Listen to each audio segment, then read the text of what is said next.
আমরা সরকার গঠন করে যদি ক্ষমতায় থাকতে পারতাম তাহলে অ্যাকশন আরও বেশি নিতে পারতাম। যেহেতু বিরোধীতে আছি সেহেতু অ্যাকশন হয়তো শতভাগ নেওয়া হচ্ছে না। আমাদের অনেক বন্ধুরা আছে যারা এখন এদের পক্ষে থাকছে। উপরে উপরে আমাদের সাথে থাকার কথা বললেও অন্যায়ের বিরুদ্ধে আমরা শক্ত হয়ে দাঁড়ালে তারা আমাদের বিপক্ষে অবস্থান নেয়।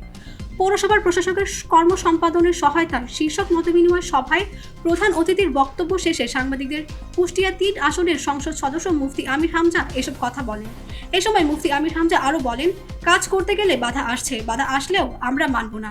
বাধা আসছে, আমার ফাইনাল কথা হচ্ছে ডোন্ট কেয়ার, কোনো কেয়ার হবে না ইনশাআল্লাহ। পৌরসভার পরিচ্ছন্নতার প্রসঙ্গে তিনি বলেন, আমার বাসা হচ্ছে কুষ্টিয়া পৌরসভার ২ নং ওয়ার্ডে।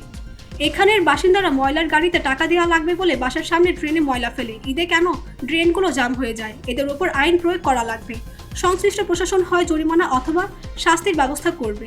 এ সময় কুষ্টিয়া পৌরসভার প্রশাসকের কর্ম সম্পাদনের সহায়তায় প্রজন্মের লক্ষ্যে গঠিত সমন্বয় কমিটির সদস্যগণ ও অত্র পৌরসভার কর্মকর্তা কর্মচারীদের সাথে মতবিনিময় সভায় আহমেদ মাহবুব উল ইসলাম প্রশাসক, কুষ্টিয়া পৌরসভা এর সভাপতিত্বে প্রধান অতিথি হিসেবে উপস্থিত ছিলেন মুফতি আমির হামজা, সাংসদ কুষ্টিয়া ৩। বিশেষ অতিথি হিসেবে উপস্থিত ছিলেন মোহাম্মদ ইকবাল হোসেন, জেলা প্রশাসক ও জেলা ম্যাজিস্ট্রেট।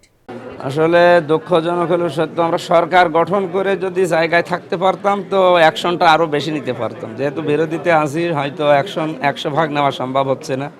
আরও আমাদের কিছু বন্ধুরা এর পক্ষে থাকছে, তারা উপরে উপরে আমাকে বলে আমরা আসি সাহায্যের জন্য, পেছনে আসি ওয়াতাআওয়ানু আলাল বিররি ওয়াত তাকওয়া, এই আয়াত অনুযায়ী যে ভালো কাজে আমরা সাহায্য করব, সহযোগিতা করব। কিন্তু পেছনে যে দেখি আমরা একটু শক্ত হয়ে দাঁড়ালে ওনারা আবার বিপক্ষে অবস্থান নেয়। এইটা মানে এই যে একটা দোদুল্যমান, এই জন্যে হয়তো পারা যাচ্ছে না। তারপরেও দেখি সবচাইতে বেশি এখানে ৪ নাম্বার ৫ নাম্বার ওয়ার্ডে, আর ওদিকে ১০ নাম্বার, এইগুলো একটু বেশি। অন্যান্য জায়গায়ও আছে, এইগুলো একটু বেশি। আমরা কেবল একটা হাত দিয়েছি, আরও বাকি পর্যায়ক্রমে হাত দেব, এবং বাধা আসলেও আমরা মানব না। ওখানকার অবস্থাও ভালো না, কিন্তু এইগুলো আরও খারাপ।